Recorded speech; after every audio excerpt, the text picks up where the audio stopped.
2007 کی بات ہے، میں حج کے لیے گیا تو وہاں پہ ایک لال داڑھی والے بیٹھے ہوتے ہیں دیوبندی بزرگ شیخ مکی، اور ان کا مقصد وہاں بیٹھنے کا سارا زہر اگلنا ہوتا ہے بریلویوں کے خلاف، اہل حدیث کے خلاف اور اہل تشیع کے خلاف۔ دیوبندیوں کے خلاف وہ اس لیے نہیں بولتے، وہ خود دیوبندی ہیں۔ اب آپ سوچ رہے ہوں گے کہ سعودی حکومت میں ایک دیوبندی کو انہوں نے کیوں دیا ہوا ہے؟ وہ بیسیکلی زمانے جاہلیت کے وہاں پہ موجود ہیں، یعنی شروع سے ان کو کئی عربوں کے ساتھ دوستی لگ گئی، اور وہ ایک ہوتا ہے نا، ایک پرانی کوئی آخری معاملات چل رہے ہوتے ہیں، وہ آخری یادگار اسلاف ہیں، اس کے بعد کسی دیوبندی کو وہاں پہ اجازت نہیں ملے گی، یہ آخری ہیں جتنے دن زندہ رہ لیں۔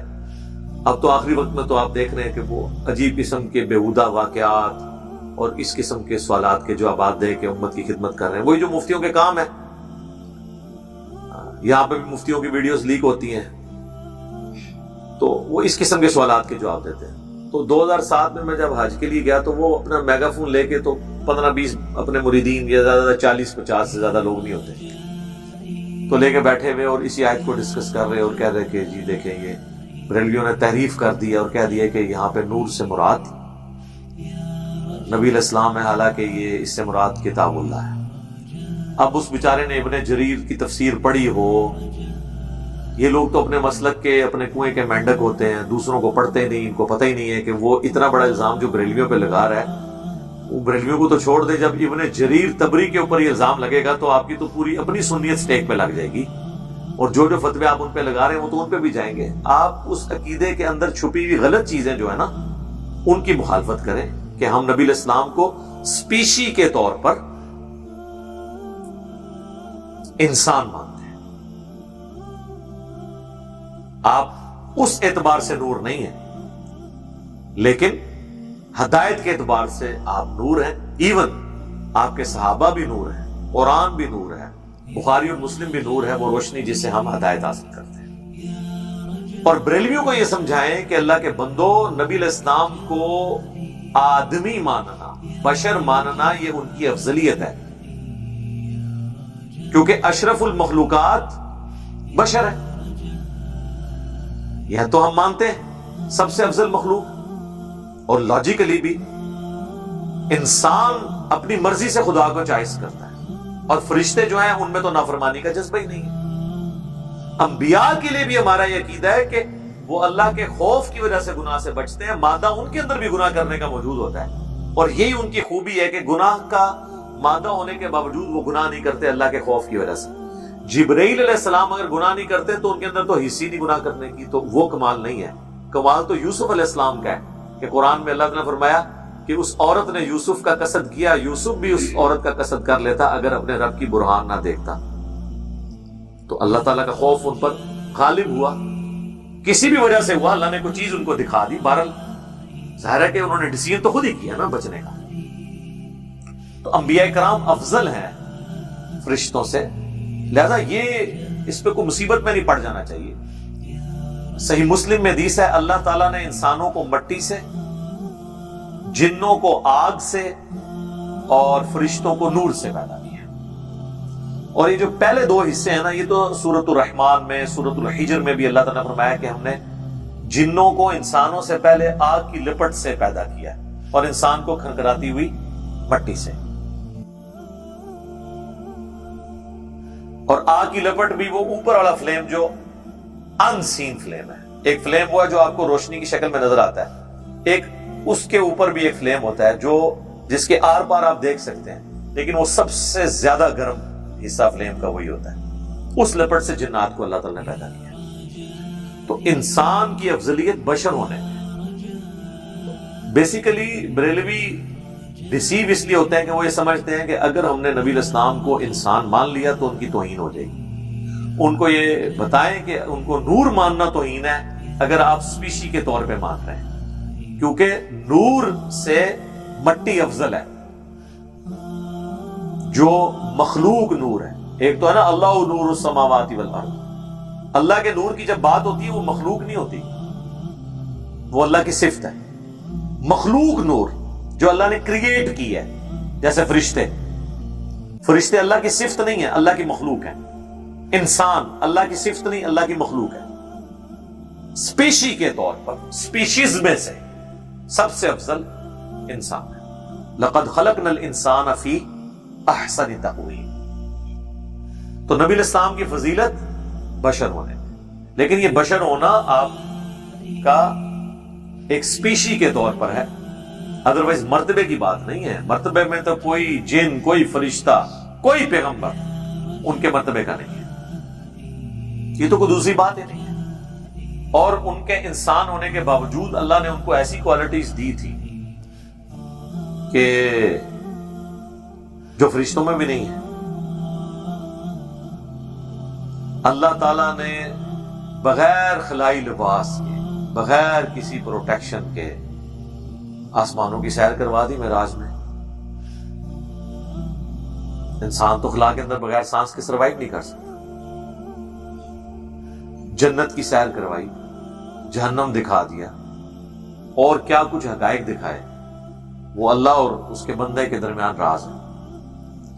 صحیح بخاری مسلم میں آتا ہے، نبی الاسلام نے فرمایا کہ نماز میں خشوع خضوع اختیار کیا کرو. اللہ کی قسم میں اپنی پیٹھ کے پیچھے بھی تمہیں دیکھ رہا ہوتا ہوں. یعنی جب میں نماز پڑھ رہا ہوتا ہوں نا، تو مجھے نظر آ رہا ہوتا ہے کہ کون کھجلی کر رہا ہے، کون داڑھی کے ساتھ کھیل رہا ہے، اور آج کے دور میں کون موبائل کے ساتھ لگا ہوا ہے. کیونکہ آپ علیہ السلام کو پیچھے نظر آتا تھا. یہ آپ کا معجزہ تھا کہ ان دو آنکھوں سے آپ پیچھے بھی دیکھ لیتے تھے. یہ اسپیشل پروٹیکشن تھی. نبی الاسلام پہ پیچھے سے بھی کوئی حملہ نہیں کر سکتا تھا، آپ کو نظر آتا تھا. یہ اللہ نے ان کے ساتھ پروٹیکشن پرماننٹلی اٹیچ کر. دوسرا بخاری مسلم میں یہ آتا ہے، نبی صلی اللہ علیہ وآلہ وسلم نے ایک دفعہ نماز کسوف پڑھائی، سورج گرہن کی نماز، اور آپ نماز کے دوران چند قدم آگے چلے، پھر یوں کیا، پھر یوں واپس کیا. صحابہ نے بعد میں پوچھا کہ آپ نے یہ نماز میں جو عمل کیا ہے ہم نے پہلے نہیں آپ کو دیکھا. تو آپ نے فرمایا مجھے اللہ نے نماز کے دوران ہی جنت بھی جہنم بھی دکھا دی. میں نے جنت دیکھی، اس میں انگوروں کا میں نے ایک گوشہ دیکھا. میں نے ارادہ کیا کہ میں اسے تمہارے لیے توڑ دوں، پھر تم ہمیشہ اسے کھاتے رہتے.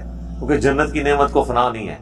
جنت میں آپ جتنے انگور کے دانے توڑ کے کھائیں گے دوبارہ اتنے ہی اگائیں گے، کیونکہ جنت کو فنا نہیں ہے نا. فنا تو دنیا کی چیزوں کا ہے.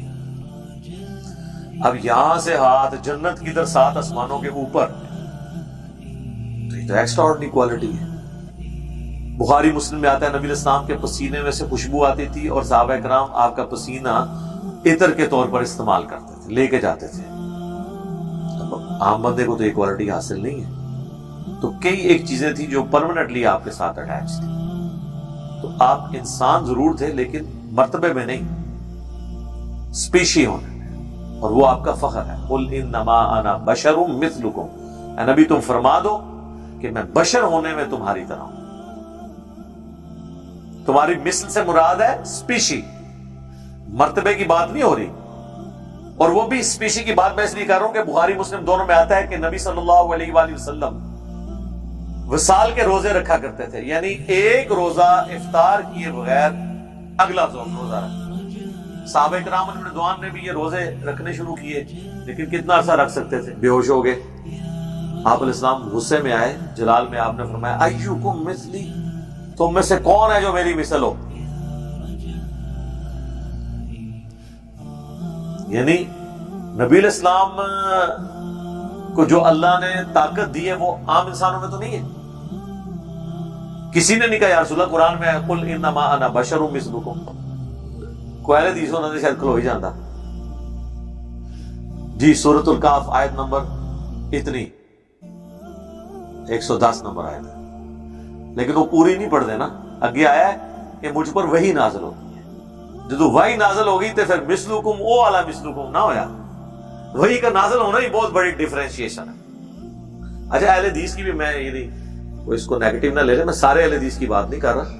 اوورال ان کے جو ڈیسنٹ لوگ ہیں نا وہ صحیح توحید بیان کرتے ہیں، لیکن توحید بیان کرتے ہوئے توہین رسالت نہیں کرنی چاہیے. اس کو بیلنس کرنا چاہیے. توحید بیان کرے توہین رسالت کے بغیر، جو صحیح توحید ہے. تو یہ آیت میں چونکہ وہ تھا. اسی طریقے سے وہ مکی صاحب نے اپنے وہ جناب مریدین میں بیٹھ کے وہ لال داڑھی والے مولانا صاحب نے کہا کہ جی احمد صاحب بریلوی صاحب کا ایک شعر ہے، وہی جو مستوی عرش تھا خدا ہو کر، مدینے میں اتر پڑا مصطفیٰ ہو کر، استغفر اللہ، اور اس کی نسبت انہوں نے احمد صاحب بریلوی صاحب کی طرف کی، اور یہ صرف مکی صاحب نے نہیں کی ہے، ڈاکٹر اسرار صاحب نے بھی کی ہے۔ میری جب ملاقات ہوئی 2008 میں نے کہا حضرت یہ آپ کو کس نے کہانی کروائی ہے کہ یہ اعلیٰ حضرت کا شعر ہے؟ انہوں نے کہا یار وہ میں نے البریلویہ کتاب پڑھی تھی احسان اللہ زہیر کی، اہل حدیثوں سے میں نے سنا ہے۔ تو ہمارا مسئلہ یہ ہے کہ ہم جن بندوں کے بارے میں عقائد ہیں ان سے نہیں پوچھتے کہ آپ کا یہ شعر ہے۔ یہ تو وہ شعر ہے کہ 2004 میں توصیف راشدی صاحب کے جو بڑے بھائی ہیں طالب الرحمان شاہ صاحب، وہ مناظرہ ہار گئے تھے شوکت سیالوی بریلوی سے، انہوں نے یہ شعر پڑھ دیا کہ یہ آپ لوگوں کے، آپ کے بزرگوں کے اشعار میں سے ہے۔ انہوں نے کہا جی شاہ جی تسی سید ہو، بہت احترام ہے۔ وہ اہل حدیث وہ جو تھے نا وہ سید طالب الرحمان شاہ، پہلے ان کا نام تھا طالب حسین، بعد میں انہوں نے طالب الرحمان کر لیا، 5 بھائیوں کے نام میں حسین آتا تھا۔ تو ان کا شاہ جی بہت احترام ہے آپ کا، لیکن آپ بتائیں یہ شعر لکھا کہاں ہوا ہے؟ ہم مناظرہ یہیں پہ آپ کے کو جتا دیں گے، یہ بتائیں ہمارے کس نے۔ 40 منٹ پھر شاہ جی وہ والا نہیں لبا، جو کہ شاہ جی تقلید کر بیٹھے سن اپنے بزرگاں دی، انہوں نے پھر موندا کر کے انہوں نے جو کرنی سی کی تھی۔ اور یہ جو شعر ہے یہ تذکرہ غوثیہ کتاب ہے، جس کے بارے میں احمد صاحب بریلوی صاحب نے کہا ہے کہ اس کتاب کی خرید و فروخت حرام، اسے گھر میں رکھنا حرام، اسے پڑھنا حرام، کہ اس میں شرکیات اور کفریات ہیں۔ یہ اس کتاب سے شعر ہے جس کو اعلیٰ حضرت نے کفریات اور شرکیہ چیزوں کا پلندہ قرار دیا ہے، اور اعلیٰ حضرت کی اپنی کتاب بھی نہیں، وہ کسی اور صوفی کی لکھی ہوئی ہے، انہوں نے اس کا رد کیا۔ یہ ہوتی ہے دشمنی۔ مجھے کچھ عرصہ پہلے انڈیا سے ایک ای میل آئی اور ان کا جی یہاں پہ دیوبندیوں نے یہ مشہور کیا ہوا ہے کہ مولانا مودودی جو تھے وہ قادیانی تھے۔ آپ اندازہ کریں، طریقہ واردات آپ دیکھیں۔ میں نے کہا کوئی اور الزام نہیں ملا، اتنا بڑا الزام اس شخص پہ کہ جس نے سب سے مدلل کتاب قادیانیوں کے خلاف لکھی ہے نا، قادیانی مسئلہ، وہ مولانا مودودی نے لکھی ہے۔ یہ باقی جو یہ تحفظ مجلس سے ختم نبوت والے، یہ تو صرف یہ وہ ان کی عبارتیں نکالتے ہیں، اس طرح کی عبارتیں تو دیوبندیوں اور بریلویوں کے بزرگوں کی بھی موجود ہیں۔ وہ پاکٹ بک احمدیہ قادیانیوں کی پڑھ لیں، انہوں نے ایسی لتر پریڈ کی ہوئی ہے نا ان کی کہ ہاں جی یہ غلط ہے، اے لکھے جی کشف المحجوب وچ بھی، اے جناب اشرف علی تھانوی صاحب دی سمانے وچ بھی لکھے جی، اے جناب ملفوظات شریف وچ بھی لکھے جی، آ جاؤ۔ مودودی صاحب پہلے بندے جنہوں نے علمی رد کیا ہے، اس زمانے میں جب قادیانیوں کو لوگ کافر نہیں کہتے تھے، اور اس کی وجہ سے کہا گیا کہ مودودی رحمہ اللہ اس فتنے کے بانی ہیں کہ انہوں نے قادیانیوں کے خلاف ایک مہم برپا کی، گورنمنٹ نے ان کے خلاف مقدمہ بنایا، اس کے پیچھے پولیٹیکل ریزنز بھی تھی، لیکن پلیز یہ لی کہ اس نے فتنہ کھڑا کیا ہے، کیس عدالت میں چلا، سزائے موت ہوگی مولانا مودودی کو، قادیانیوں کے خلاف تحریک چلانے پہ سزائے موت مولانا مودودی کو۔ آج جتنے لوگ ٹھیکیدار بنے ہوئے ہیں ان سے پوچھیں کہ یہ اس مسئلے کو کس طریقے سے ہینڈل کیا ہے انٹلیکچولی۔ بعد میں چلیں وہ اور دیوبندی بریلوی مولانا بھی انوالو ہو گئے بیچ میں، تو مولانا مودودی کو سزائے موت ہوئی، اور وہ بڑا رکت انگیز منظر ہے۔ وہ اخبار میں جب چھپی، وہ اخبار گھر آئی، ان کی وائف نے وہ اخبار چھپا لی بچوں سے، وہ بڑا دردناک واقعہ وہ ان کے بچے سناتے ہیں۔ پھر ان کے ساتھ جو لوگ اٹیچ ہیں وہ بھی پھر ایک دلیری والے لوگ ہوتے ہیں نا، تو اور اسی بندے کو انہوں نے کہہ دیا قادیانی ہے، جس نے سب سے زیادہ قادیانیت کے خلاف کام کیا۔ یہ طریقہ واردات ہوتا ہے کہ آپ ایسی ادبی گالی دے دو کہ لوگوں کی مت ماری جائے۔ لیکن یوٹیوب حفظہ اللہ تعالی، فیس بک دامت برکاتہم عالیہ، آیت اللہ واٹس ایپ، اور اب تو وہ بھی آ گیا ٹک ٹاک حفظہ اللہ تعالی، ان سب کی برکت سے اب کوئی کسی کے خلاف کچھ بھی نہیں کر سکتا۔ پرانے محدثین کے بارے میں آپ کو ایک بندہ کہے گا کہ بہت بڑے سکہ صدوق راوی ہے، دوسرا کہے گا یہ دجال تھا، تیسرا کہے گا اس کا حافظہ بگڑ گیا تھا۔ اب آپ مصیبت میں پڑ جاتے ہیں کہ میں کس کی بات مانوں کس کی نہ مانوں۔ آج اگر کوئی مودودی صاحب کے بارے میں کلیم کرے گا نا تو سر مودودی صاحب کی تو کتابیں نیٹ کے اوپر چڑھی ہوئی ہیں، ان کی تعلیمات قرآن و سنت کے دلائل میں کئی ایک چیزیں میں نے بخاری مسلم سے خلافت و ملوکیت کا دفاع کر کے لوگوں کو بتا دیا کہ بھئی یہ مودودی صاحب نے کوئی اپنے گھر بیٹھ کے تو نہیں کتاب لکھی، یہ تو سارا مقدمہ بخاری مسلم میں موجود ہے۔ آپ کو کسی کو دھوکہ نہیں دے سکتا، پرانے زمانے میں دھوکہ لگ جاتا تھا، جس کے بارے میں آپ نیگیٹو تعارف کروائیں گے لوگ نیٹ پہ دیکھیں گے، جی دیکھیں وہ کیا کہتا ہے۔ مولانا اسحاق صاحب رحمہ اللہ کی وفات کے بعد کتنے لوگ ہیں جنہیں مولانا اسحاق کا تعارف ہوا ہے، وہ جانتے ہی نہیں تھے مولانا اسحاق کون ہے۔ ان کے مخالفین نے کہا جی وہ بابا ہے جی، وہ جی ایران کے ٹکڑوں پہ پلتا تھا جی، وہ یہ ہوتا تھا تو وہ ہوتا تھا۔ جو لوگ سعودیہ کے ٹکڑوں میں پلتے ہیں وہ یہ سمجھتے ہیں کہ باقی لوگ پھر ہماری مخالف پارٹی سے لیتے ہوں گے۔ اچھا یہ تو ایران کے ٹکڑوں پہ پلتے ہیں، تو بریلوی جو اہل حدیثوں کے خلاف کلپ چڑھاتے ہیں ان کو کون ٹکڑے دیتا ہے؟ کیونکہ بریلوی ریاست تو ابھی تک کوئی قائم نہیں ہوئی ہے۔ دیوبندیوں کا تو آپ کہیں گے کہ جی طالبان دے رہے ہیں، تو طالبان تو بیچارے بھی خود مانگیں گے کچھ سال، ٹھیک ہے، تب جا کے کہیں اسٹیبل ہوں گے۔ یہ ایک ادبی گالیاں رکھی ہیں۔